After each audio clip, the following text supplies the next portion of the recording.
Last class में हमने पढ़ा था कि फाइनेंशियल इंस्ट्रूमेंट किसे कहते हैं, फिर फाइनेंशियल एसेट किसे कहते हैं, फाइनेंशियल लायबिलिटी किसे कहते हैं, इक्विटी इंस्ट्रूमेंट किसे कहते हैं। ठीक है, अब हम उन्हीं को डिटेल में पढ़ेंगे। ठीक है, जैसे अभी हम देख रहे हैं कि financial instruments that contain an obligation, financial instrument जिनके जो कंटेन करते हैं obligation of the issuer to deliver cash और another financial assets are classified as financial liability बोलते हैं। ठीक है, हमने फाइनेंशियल लायबिलिटी की डेफिनेशन तो पढ़ी है, बट क्या है इसमें पुटेबल इंस्ट्रूमेंट्स को भी फाइनेंशियल लायबिलिटी बोलते हैं। अब पुटेबल इंस्ट्रूमेंट्स क्या होते हैं अभी मैं बताती हूँ इसके बाद। ठीक है, an instrument that create an obligation only on liquidation of the entity, liquidation may be certain to occur and the outside issuer's control or uncertain to occur and at the option of the holder। अगर ऐसा case है कि instrument करते हैं, क्या करते हैं कि अगर ऐसा केस है कि ऑब्लिगेशन है लेकिन कब, लिक्विडेशन के टाइम पर ऑफ द एंटिटी, और लिक्विडेशन सर्टेन भी हो सकता है और अनसर्टेन भी है, कंट्रोल इश्यूर के कंट्रोल में भी हो सकता है और होल्डर के कंट्रोल में भी हो सकता है। ठीक है, तो उसे हम क्या बोलते हैं, फाइनेंशियल लायबिलिटी बोलते हैं। पुटेबल इंस्ट्रूमेंट्स को भी हम फाइनेंशियल लायबिलिटी बोलते हैं। पुटेबल इंस्ट्रूमेंट्स को फाइनेंशियल लायबिलिटी क्यों बोलते हैं और मीनिंग क्या है, पुटेबल इंस्ट्रूमेंट्स को भी फाइनेंशियल लायबिलिटी बोलते हैं, लेकिन अब यहाँ क्वेश्चन है कि पुटेबल इंस्ट्रूमेंट्स बोलते किसे हैं। पुटेबल इंस्ट्रूमेंट्स को अब हम समझते हैं। पुटेबल जैसे नाम ही बता रहा है, पुट एबल, अगर हम जिसे हम पुट कर सकते हैं, ईश्वर के पास ले जाकर हम वापस से दे सकते हैं कि भाई हमें रिडीम करवाने हैं अपने इंस्ट्रूमेंट्स, तो उसे क्या बोलते हैं, पुटेबल इंस्ट्रूमेंट बोलते हैं। Puttable instruments is a financial instruments होता है दैट गिव्स द होल्डर को, जिसके पास भी वो हैं उनको क्या राइट मिलता है, the right to put the instrument back to the issuer, को वापस दे सकते हैं वो फॉर कैश और अनदर फाइनेंशियल एसेट के लिए। ठीक है, तो the right to put the instrument back to the issuer. ठीक है, तो उसे क्या बोलेंगे, पुटेबल इंस्ट्रूमेंट्स बोल देंगे। और क्या, या फिर is automatically put back to the issuer, right तो है ही कि हम कर दे, या फिर automatically put back the issuer to the issuer on the occurrence of the uncertain future event on the death or the retirement of the instrument holder. ठीक है, उसे हम क्या बोलेंगे, पुटेबल इंस्ट्रूमेंट बोलेंगे। अभी पढ़ा हमने कि पुटेबल इंस्ट्रूमेंट्स को हम फाइनेंशियल लायबिलिटी बोलते हैं। ठीक है, अभी हमने क्या पढ़ा कि हम पुटेबल इंस्ट्रूमेंट्स को हम फाइनेंशियल लायबिलिटी बोलते हैं, लेकिन कुछ एक्सेप्शंस भी हैं जिसमें पुटेबल इंस्ट्रूमेंट्स को हम इक्विटी इंस्ट्रूमेंट भी बोल सकते हैं। अब देखो, अब कब कि जब अगर 6 कंडीशन सेटिस्फाई हो जाती हैं तो उसे हम फाइनेंशियल लायबिलिटी की जगह हम क्या बोलेंगे, इक्विटी इंस्ट्रूमेंट बोलेंगे। India 32 contains and exceptions where such instruments are classified as equity despite the fact that they're otherwise meet all the conditions for financial liability. Financial liability है, बट क्या है कि अगर ये 6 कंडीशन सेटिस्फाई होती हैं तो हम उसे इक्विटी क्लासीफाई कर देंगे फाइनेंशियल लायबिलिटी की जगह पर। अब जैसे हम इक्विटी की बात करते हैं, जब भी हम कभी इक्विटी की बात करते हैं तो इसका मतलब उनके पास कोई राइट नहीं होता, इक्विटी इंस्ट्रूमेंट्स के पास राइट नहीं होगा।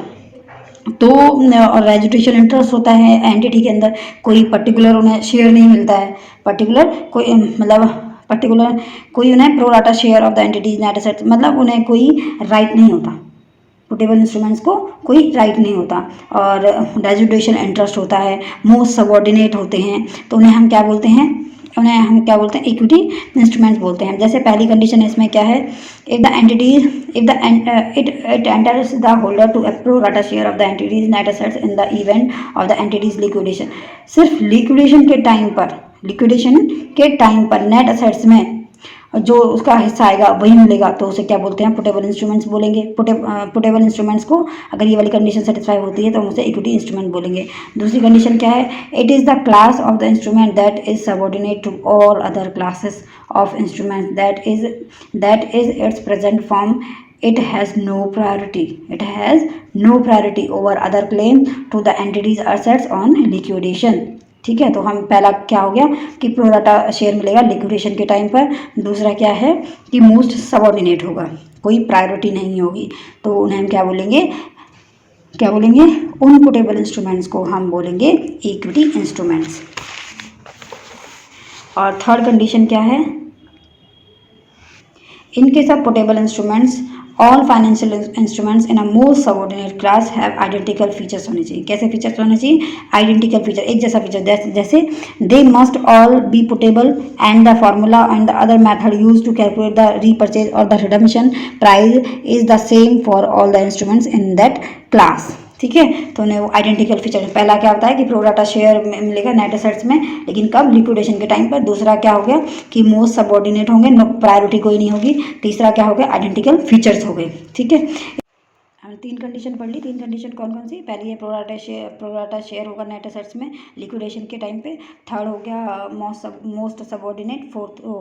सेकंड हो गया मोस्ट सबऑर्डिनेट। थर्ड हो गया आइडेंटिकल फीचर्स। 4 क्या है? In case of puttable instruments apart from the contractual obligation for the issuer, issuer के पास 2 ही कॉन्ट्रेक्चुअल ऑब्लिगेशन होते हैं, या तो उनके जो पुटेबल इंस्ट्रूमेंट्स को रिपर्चेज कर ले या फिर उन्हें रिडीम कर दे। कोई अदर ऑब्लिगेशन नहीं होना चाहिए। फॉर कैश और another financial asset there are no other contractual obligation to deliver cash or another financial assets or to settle in a variable number of own equity instruments।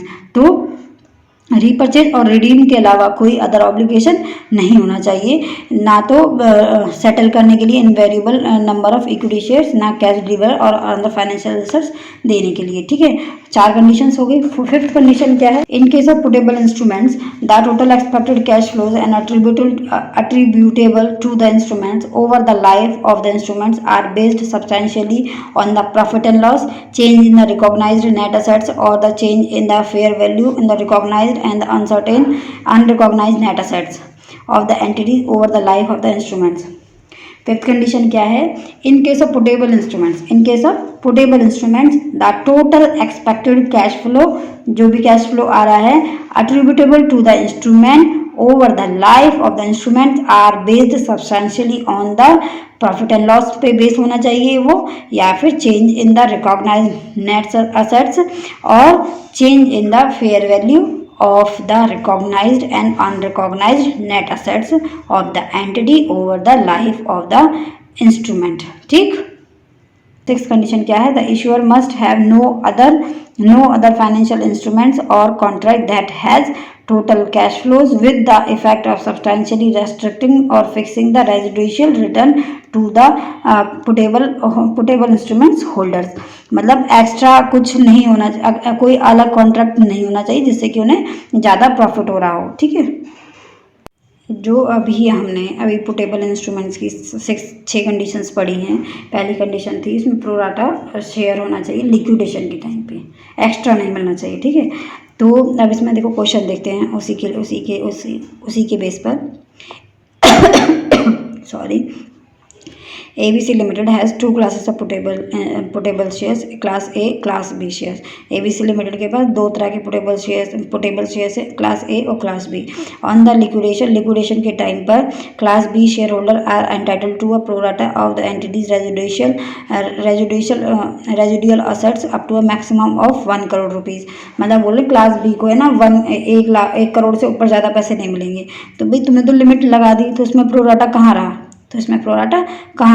There is a no limit to the rights of the class A share holder. Class A के पे तो कोई limitation नहीं लगाई है। ठीक है, to the shares in the residual assets of the liquidation, examine the nature of the financial instruments को एग्जामिन करो। ठीक है, तो इसका आंसर क्या है? The cap of 1 crore means that the class B shares do not have entitlement to a pro rata share of the residual assets of the entity on liquidation. They cannot therefore be classified as equity। नहीं बोल सकते क्योंकि आपने पहले से ही cap लगा दी कि 1 करोड़ तो उसे मिलेंगे। तो रेजिडुअल इंटरेस्ट प्रो राटा उसमें रहा ही नहीं, उसे जब आपने पहले से ही 1 करोड़ रुपए दे दिए। ठीक है, अब दूसरी कंडीशन क्या थी? मोस्ट सबऑर्डिनेट वाली, तो उसके बेस पे कंडीशन थी मोस्ट सबऑर्डिनेट। इलस्ट्रेशन 8 है पेज नंबर 12.31 पर। ठीक है, mutual fund X has a investment manager, mutual fund X has an investment manager Y. ठीक है, इन्वेस्टमेंट मैनेजर कौन है? वाई है। At the inception of the fund Y had invested a nominal or token amount in the units of X. Mister Y ने investment manager था, उसमें इन्होंने invest कर दिया म्यूचुअल फंड्स में। Such units rank last for the repayment. Such units क्या है? Rank last for the repayment in the event of the liquidation. कौन सी रैंक है इसकी? लास्ट, मतलब सबसे लास्ट, मोस्ट सबऑर्डिनेट हो गया। That means accordingly they constitute the most subordinate class of instruments. Examine examine the nature of the financial instrument. जो इन्होंने invest कर रखा होगा म्यूचुअल फंड्स में, म्यूचुअल फंड एक्स में इन्होंने इन्वेस्ट कर, एक तो वाई ने इन्वेस्ट कर रखा है और अदर पर्सन्स ने भी इन्वेस्ट कर रखा है, तो उन्हें अलग अलग तरीके से ट्रीट करेंगे, ठीक है। क्योंकि वाई को तो बोल दिया कि सबऑर्डिनेट है, such unit rank last for repayment in the event of liquidation पे। तो अब इसका आंसर देखते हैं। तो वाई ने इन्वेस्ट कर रखा है, ठीक है, और एक अदर यूनिट होल्डर्स है। The other unit holders, the units held by other unit holders are classified as financial liability. क्या होंगे? Financial liability, as they are not the most subordinate. ये मोस्ट सबऑर्डिनेट है ही नहीं, क्योंकि सिर्फ प्रायोरिटी मोस्ट सबऑर्डिनेट कौन हो गया था? वाई हो गया था। और जो दैट मीन्स अदर जो यूनिट होल्डर्स हैं वो तो मोस्ट सबऑर्डिनेट नहीं हुए ना, वो तो वाई से ऊपर हो गए, ठीक है। They are entitled to a pro rata share of the net assets on the liquidation and their claim has a priority over claim of Y। ठीक है, क्लेम जो Y के क्लेम से ऊपर प्रायोरिटी दी जा रही है उन्हें, तो ठीक है, सिर्फ सबऑर्डिनेट कौन हुआ? Y हुआ। The units held by Y holders are classified as equity. जो यूनिट्स वाई के पास हैं उन्हें इक्विटी बोल सकते हैं, लेकिन जो अदर यूनिट होल्डर्स हैं उनको हम इक्विटी नहीं बोल सकते, क्योंकि हमने मोस्ट सबऑर्डिनेट वाई को ही मान रखा है, अदर यूनिट होल्डर्स को नहीं मान रखा है, as they are most subordinate class of instruments and will be entitled to residual interest. हमने पहली पढ़ी कि प्रो राटा शेयर होना चाहिए लिक्विडेशन के टाइम पे, तो सेकंड हो गई मोस्ट सबऑर्डिनेट होना चाहिए, थर्ड कंडीशन क्या होगी? आइडेंटिकल फीचर्स होने चाहिए। तो उसके बेस पर हमें क्वेश्चन दिख रहे हैं। इलस्ट्रेशन 9 है, पेज नंबर है इसका 12.32। T Motors Limited has issued putable ordinary shares and a putable A ordinary shares। दो तरह के शेयर्स हैं, putable ordinary shares हैं और putable A ordinary shares हैं। whereby holders of the ordinary shares are entitled to 1 vote per share। जो holders of ordinary shares हो गए, जो A ordinary वाले shares हो गए हैं या फिर दोनों हैं, whereby the holders of the ordinary shares are entitled to 1 vote per share, whereas the holder of A ordinary shares are not entitled to any voting। इसको कोई भी वोटिंग राइट्स मिला नहीं हुआ है, इसको वोटिंग राइट मिला हुआ है, तो आइडेंटिकल फीचर्स तो नहीं रहे ना। The holders of two classes of the shares are equally entitled to receive a share in the net assets upon liquidation। लेकिन दोनों को लिक्विडेशन के टाइम पे same equally entitle to receive the share in the net assets. ये तो equal है, but जो voting rights है वो अलग अलग है। Examine whether the financial instruments will be classified as equity, नहीं है, ठीक है। अब इसका आंसर को देखते हैं। कौन से शेयर थे? दो थे, पुटेबल ऑर्डिनरी शेयर्स और पुटेबल ए ऑर्डिनरी शेयर्स, ठीक है। Neither of two classes of puttable shares can be classified as equity. कोई भी इसमें से इक्विटी को क्लासीफाई नहीं कर सकते, as they do not have identical features नहीं है, due to the difference in the voting rights. Voting rights में डिफरेंस है इसलिए, ठीक है। It is not possible to for T motors limited to achieve a equity classification of the ordinary shares by designing them as a being more subordinate than the A ordinary shares, ठीक है। as this does not reflect the fact that the two classes of shares are equally entitled to share in the entities residual assets on liquidation, ठीक। हमने 3 conditions देख ली हैं। पहली है pro rata share on liquidation, और second हो गई most subordinate, और थर्ड हो गई आइडेंटिकल फीचर्स। फोर्थ था कि रीपर्चेज और रिडेम्पशन के अलावा कोई अदर ऑब्लिगेशन नहीं होना चाहिए, ठीक है। S limited has issued a class of puttable ordinary shares to T limited beside the put options which is consistent with other classes of ordinary shares. T limited is also entitled to convert the class of ordinary shares held by it into equity instruments of S Limited, whose number will vary as per the market value of S Limited। Examine whether the financial instrument will be classified। उसके अलावा ये बोला beside the put options मतलब redeem और repurchase के अलावा एक और ऑब्लिगेशन है, क्या? कन्वर्ट करने के लिए। तो ये तो फोर्थ जो कंडीशन है वो तो सेटिस्फाई नहीं हो रही है, तो इसलिए इक्विटी इंस्ट्रूमेंट की जगह हम उसे क्या बोलेंगे? फाइनेंशियल लायबिलिटी बोलेंगे। तो इसका अब आंसर देखते हैं। The shares cannot qualify for equity classification in their entirety, as in addition to the put option, there is also a contractual obligation to settle the instrument in a variable number of entities own equity instrument, ठीक है। Repurchase और redeem के अलावा भी उसे contractual obligation हो गया है। देख चुके हैं। फिफ्थ हम कंडीशन देख रहे हैं कि उसमें जो फिफ्थ कंडीशन है उसमें बोलते थे कि कोई कॉन्ट्रैक्ट नहीं होना चाहिए, ठीक है, जो सब्सटेंशियली रेस्ट्रिक्ट करे। देखो उसके बेसिस पर हम एग्जांपल देखते हैं। इलस्ट्रेशन 11 है ये, पेज नंबर 12.33 पर। इसमें क्या बोलता है, P limited has issued portable ordinary shares issue किए हैं टू क्यू लिमिटेड को। Q limited has also entered into an assets management contract with P limited. Portable instruments दिए थे क्यू लिमिटेड को, लेकिन क्यू लिमिटेड किसी और कोई और काम भी उसके साथ कर रही है पी लिमिटेड के साथ। Q limited has also entered an assets management contract. Asset management का कि भैया चलो ठीक है, मैं आपके एसेट को मैनेज करूँगी, उन्होंने कॉन्ट्रैक्ट कर लिया पी लिमिटेड के साथ, क्यू लिमिटेड ने। ठीक है, क्यू लिमिटेड के पास उनके पोर्टेबल इंस्ट्रूमेंट्स भी थे। ठीक है, तो whereby Q limited as entitle to 50% of the profit of P limited. Normal commercial terms of the same, कितना जो एसेट मैनेज करेगा उसके बदले में उसे क्या दिया जा रहा है, 50% of profit, 50% of the profit of P limited. P limited का जो प्रॉफिट होगा उसका 50% क्यू लिमिटेड को दिया जा रहा है, किसके बदले में, एसेट मैनेजमेंट के बदले में। लेकिन हमने देखा कि अगर वही सेम कॉन्ट्रैक्ट हम किसी और को देते तो कितना होता, normal commercial terms of similar contract will entitle the service provider to only 4 to 6% profit. ठीक है, और ये कितने दे रहे हैं, 50%, तो सब्सटेंशियल इंटरेस्ट हो गया ना। Examine whether the financial instruments will be classified as equity. ठीक है, अब इसका आंसर देखते हैं। Ordinary shares can not qualify for equity classification. Equity नहीं बोल सकते क्योंकि 50%, नॉर्मली तो 4 to 6% है, इसमें 50% दे दिया। In addition to the put option there is another contract between the issuer and the holder of the puttable instrument whose cash flow are based on the substantially on the profit and loss of the issuer. Cash flow किस पर depend करता है, substantially, ज्यादा किस पे, profit and loss of the issuer पर depend करता है। Whose contract terms are not similar to a contract between a non instrument holder और द इशूअर। ठीक है, एंड थर्ड कंडीशन क्या होगी, it has the effect of substantially restricting return on the portable ordinary share. ठीक है, तो इसे हम इक्विटी इंस्ट्रूमेंट नहीं कहेंगे। अभी हम क्या पोर्टेबल इंस्ट्रूमेंट्स के बारे में पढ़ रहे थे ना, कि पोर्टेबल इंस्ट्रूमेंट्स को कैसे इक्विटी क्लासीफाई करें, कि फाइनेंशियल लायबिलिटी इक्विटी क्लासीफाई करें, क्या फाइनेंशियल लायबिलिटी क्लासीफाई करें।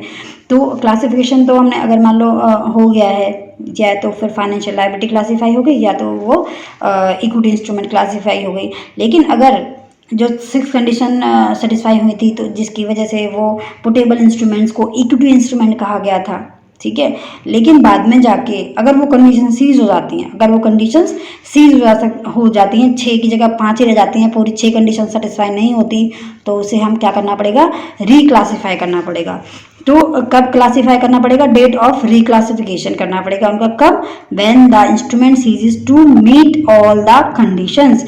जब 6 की 6 कंडीशन सेटिस्फाई नहीं होंगी तो हम उन्हें रिक्लासीफाई करना पड़ेगा। ठीक है, ऐसा भी हो सकता है कि मतलब 6 कंडीशन सेटिस्फाई हो जाए तो लायबिलिटी से इक्विटी में करना पड़े।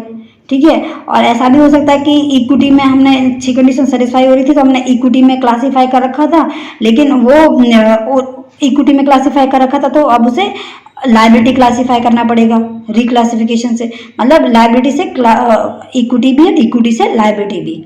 ठीक है, तो या तो वो कंडीशन सेटिस्फाई भी हो सकती है और नहीं भी हो सकती है, डिपेंड करता है। अब देखो, इसमें एक एग्जाम्पल दे रखा है आपकी बुक में, हमारा जो स्टडी मैट है उसमें वो एग्जाम्पल दे रखा है फॉर एग्जाम्पल करके। ठीक है, मैंने उसे थोड़ा डिटेल में बता रखा है, तो आप इससे आप एक एंटिटी ने नॉन पोर्टेबल इंस्ट्रूमेंट्स इशू कर रखे हैं और पोर्टेबल इंस्ट्रूमेंट्स भी इशू कर रखे हैं। ठीक है, लेकिन क्या करा एंटिटी ने, जो नॉन पोर्टेबल थे, पोर्टेबल तो लायबिलिटी हो गई क्योंकि वो कभी भी पुट करके अपना शेयर्स अपना पैसा ले सकते हैं, लेकिन नॉन पोर्टेबल के पास तो कोई राइट नहीं होता ना, वो तो नॉर्मल ऑर्डिनरी की तरह होते हैं। तो उन्होंने क्या करा, सारे रिडीम हो गए, नॉन पोर्टेबल सारे रिडीम ही हो गए, बच्चे कौन से, सिर्फ पोर्टेबल इंस्ट्रूमेंट्स बचे। तो इनके पास तो अब कोई हक ही नहीं रह गया, चलो ठीक है पोर्टेबल वो रिडीम करवा सकते हैं, लेकिन उन्हें भी तो मोस्ट सबऑर्डिनेट हो गए ये भी, तो ये कौन हो गए, मोस्ट सबऑर्डिनेट हो गए। After redeem all the non puttable instruments, फिर पोर्टेबल इंस्ट्रूमेंट्स को प्रेफरेंस नहीं दी जाएगी जो पहले मिल रही थी। ठीक है, नॉन ऑर्डिनरी के से पहले उन्हें पोर्टेबल इंस्ट्रूमेंट्स भी थे तो उन्हें पोर्टेबल इंस्ट्रूमेंट्स को ज़्यादा तवज्जो दी जा रही थी, लेकिन अब नहीं मिलेगी क्योंकि अब सिर्फ वही ही रह गए हैं। ठीक है, क्योंकि पहले प्रेफरेंस दी जा रही थी, इसका मतलब एंटिटी की ऑब्लिगेशन थी, that is a financial liability. पहले क्या थी, फाइनेंशियल लायबिलिटी हो गई, बट जब प्रेफरेंस नहीं दी जा रही है और बाकी 5 कंडीशन फुलफिल होती हैं तो रिक्लासीफाई करेंगे, लायबिलिटी से इक्विटी में रिक्लासीफाई कर देंगे। ठीक है, अब देखो यहाँ पे ये मैं आपको पढ़ा देती हूँ एक बारी, बुक में जैसे लिखा हुआ है, मैंने तो ये अपनी लैंग्वेज में लिख लिया था। If an entity redeems all it's issued non puttable instruments को अगर रिडीम कर देती है, and any puttable instruments that remain outstanding, जो भी पुटेबल इंस्ट्रूमेंट्स रह जाते हैं, have all the features and meets all the conditions, अगर उनके सारी कंडीशंस होती हैं, प्रोराटा मिलेगा, शेयर मिलेगा लिक्विडेशन के टाइम पे, मोस्ट सबऑर्डिनेट है, आइडेंटिकल फीचर्स हैं, तो ये सब तरह की अगर कंडीशन फुलफिल होती हैं 6 की 6, mention above the entity shall reclassify the puttable instruments as equity instruments, liability से इक्विटी में आ जाएंगे वो, from the date when it redeems non puttable instruments, जब रिडीम कर देंगे नॉन पोर्टेबल इंस्ट्रूमेंट्स को तब वो रिक्लासिफाई। अब ये देखना है कि जो इक्विटी से लाइबिलिटी में अगर पहले इक्विटी में था, फिर वो रिक्लासिफाई करके फाइनेंशियल लाइबिलिटी में आ गया, तो किस अमाउंट पे दिखाएंगे, किस अमाउंट पे दिखाएंगे, इक्विटी से किस पे आए, फाइनेंशियल लाइबिलिटी में, तो फेयर वैल्यू पे दिखाएंगे, क्योंकि लाइबिलिटी को हमें एक्चुअल पोजीशन पे दिखाना होता है, एक्चुअल अमाउंट में दिखाना होता है, क्योंकि हमें तो वो तो पे करनी होती है, तो फेयर वैल्यू पे दिखाना पड़ेगा, ठीक है, fair value at the date of reclassification, ठीक है। और जो डिफरेंस हो गया, अगर वो कुछ डिफरेंस होगा तो वो इक्विटी में चला जाएगा। फाइनेंशियल लायबिलिटी से अगर इक्विटी में रिक्लासिफाई कर रहे हैं, फाइनेंशियल लायबिलिटी से इक्विटी में रिक्लासिफाई कर रहे हैं, तो फाइनेंशियल लायबिलिटी किस पर होगी, फेयर वैल्यू पे होगी, तो वही कैरी फॉरवर्ड करके इक्विटी में भी दिखा देंगे, ठीक है, इसमें कोई डिफरेंस नहीं आएगा, तो इसे नॉट एप्लीकेबल हो गया। फाइनेंशियल लायबिलिटी को पे करना होता है, इसलिए वो फाइनेंशियल फेयर वैल्यू पे दिखाना होता है। हम पढ़ रहे हैं, नेक्स्ट हम पढ़ रहे हैं कंटिंजेंट सेटलमेंट प्रोविजंस, ठीक है। कंटिजेंट सेटलमेंट प्रोविजन, जैसे नाम से ही पता चल रहा है, कंटिजेंट सबको पता है कि हो भी सकती है नहीं भी सकती है, ठीक है। तो अब इस देखो क्या लिखा है, a financial instrument may require an entity to deliver cash, a financial instrument may require an entity to deliver cash भी डिलीवर करने के लिए, या फिर फाइनेंशियल असेट्स, और या फिर सेटल करने के लिए, तो उन्हें क्या कहेंगे, फाइनेंशियल लायबिलिटी कहेंगे। बट कब, but only in the event of occurrence or non occurrence of some uncertain future events को, तो उन्हें क्या कहेंगे, कंटिजेंट सेटलमेंट प्रोविजंस कहेंगे। लेकिन प्रोविजन तो बस रहेगा, कंटिजेंट सेटलमेंट प्रोविजंस है कि हम इसे फाइनेंशियल लायबिलिटी कब कहेंगे और इक्विटी इंस्ट्रूमेंट कब कहेंगे, हमें अब ये देखना है। The event may be with in the control of the issuer, event control issuer के कंट्रोल में भी हो सकता है, होल्डर के कंट्रोल में भी हो सकता है, या फिर इन दोनों के किसी के भी कंट्रोल में ना हो, ऐसा भी हो सकता है। These types of contractual arrangements are refer to as a contingent settlement provisions, इन्हें क्या कहते हैं, कंटिजेंट सेटलमेंट प्रोविजंस बोलते हैं, ठीक है। अगर हमने ऐसा कॉन्ट्रैक्ट कि एंटिटी अगर इतना अर्न करेगी तो इतना परसेंट मिलेगा, तो अगर एंटिटी अर्न करती है कि नहीं करती है ये तो अनसर्टेन है ना, ठीक है, तो उसमें तो ये ऐसे इवेंट को क्या बोलते हैं, अनसर्टेन इवेंट। अब देखो, इज द कंटिजेंट, जो भी इवेंट है जिसका पता है, जिसका मतलब कंटिजेंट इवेंट है जिसका होना ना होना सर्टेन नहीं है, तो लेकिन अगर वो किसके कंट्रोल में है, इशू के कंट्रोल में है, मान लो मेरी कंपनी है और जो इवेंट है वो मेरे कंट्रोल में है, तो मेरी फाइनेंशियल लायबिलिटी कैसे हो जाएगी, वो इक्विटी हो जाएगी, ठीक है।